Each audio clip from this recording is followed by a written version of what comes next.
this was a 90-minute video call with 4 Russian journalists, and Volodymyr Zelensky, speaking in Russian, really tried to get across an accurate depiction of what's happening in his country.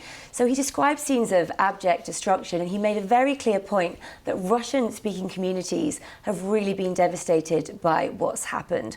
On top of that, he really wanted to get across that what we're seeing in the media, according to him, is not what's happening there. It's in fact way worse.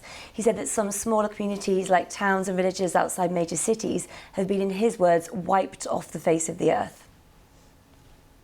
Guarantors will not sign anything if the Russian troops are in Ukraine. Why do I think that this war can be finished quickly? And the only person that prolongs it is Putin and those who surround him.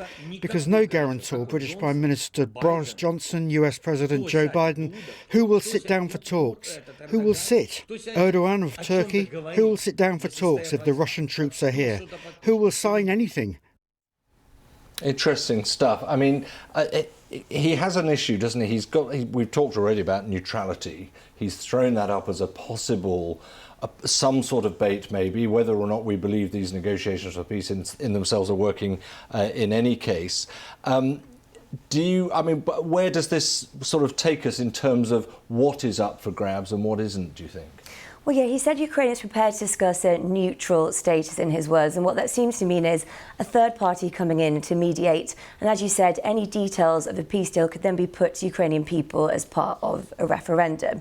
Now, as we just heard him say there, Russian troops being on Ukrainian territory is a major issue. He did say he would talk, but they would have to withdraw to some extent. However, he acknowledged that Russian forces can't leave the land completely, which we can hear him say just now. I understand it's impossible to force Russia completely from Ukrainian territory. It would lead to a third world war. I understand it, and that's why I'm talking about a compromise. Go back to where it all began, and then we will try to solve the Donbass issue, the complicated Donbass issue. So the future of the eastern Donbass is up for debate, it would seem.